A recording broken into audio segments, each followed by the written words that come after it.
And late today, we received another disturbing development, this one on the domestic front. The Washington Free Beacon reporting the Biden ATF disclosed to lawmakers that it manages a database of nearly 1 billion firearm purchase records, including both digital and hard copy versions of these transactions. Congressman Michael Cloud warns the ATF's database could be exploited by the Biden administration to surveil American gun owners as it pursues new restrictions on firearms. Joining me now, Ohio Congressman Jim Jordan. Congressman, you actually wrote a letter back in November voicing your concern about this, but this is beyond anything you ever feared even at this point, correct? No, this is frightening. You got the FBI going after parents. You got the DOJ setting up a domestic terrorism unit. Now we find out the ATF is going after law-abiding gun owners. I mean, I think about this. Hillary Clinton destroyed 30,000 emails while she was under investigation. And now every single gun purchase by a law-abiding American is the last 20-some years that the federal government is now compiling. And now they say the records are being digitized for searchability. So if you're not keeping a gun registry, I mean, look, I'm not an expert in this. I don't pretend to be, but the digitizing apparently was a surprise to members of Congress. The government, the Biden administration says, no, we're just keeping the records in West Virginia. I guess that's where they're stored.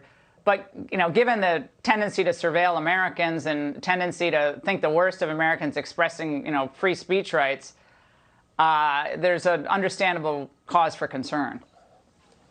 Right, because you got to view it all in context. It was just a few years ago the IRS went after conservatives. Then we find out the FBI spying on a presidential campaign. Then we learn that there's all kinds of abuses in the FISA process, not just what you and I have talked about and others have talked about, but the Inspector General pointed it out with 2 separate reports. Unbelievable abuses of the FISA process. Then you see just 3 weeks ago, in one day, Laura, in one day we had the President of the United States give a speech in Georgia where he called half the country terrorist and racist. That same day we learned the FBI and the DOJ have set up a domestic terrorism unit, and that's also the same day we learned that the Department of Education solicited the letter from the School Boards Association so they would have the pretext to do what they wanted to do, namely go spy on American parents, moms and dads showing up at school board meetings. So that's the context, and now we learn almost 1 billion purchases are in this database that is searchable and usable by the government that over the last 2 years, and you were the first to say this. I remember in April of 2020, you said when they started this lockdown stuff with COVID, where is this going to go? And look what's happened in the last 2 years. So that is the context that we have to view all this, and that's what scares us so much and why we wrote the letter and why we're going to continue to scream and shout about what's going on in this administration. Well, Congressman, that means you're concerned about perhaps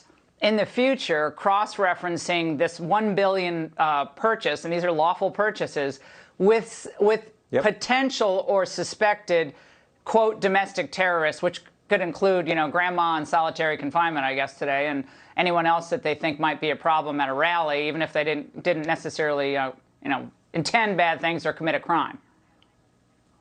I mean, you hate to even say that, think that could happen in the United States of America, the greatest country ever. But in light of what we've witnessed, in light of the crazy things we've seen with businesses being shut down, rights of Americans being attacked, the woke culture, what is happening to Joe Rogan, for goodness sake, just has someone on his show and they say something, and the next thing you know, they're trying to cancel the largest podcast in history. This is scary stuff. So that's the context. Yeah, well, you have to look at the whole picture, and I understand what you're saying. Congressman, thank you.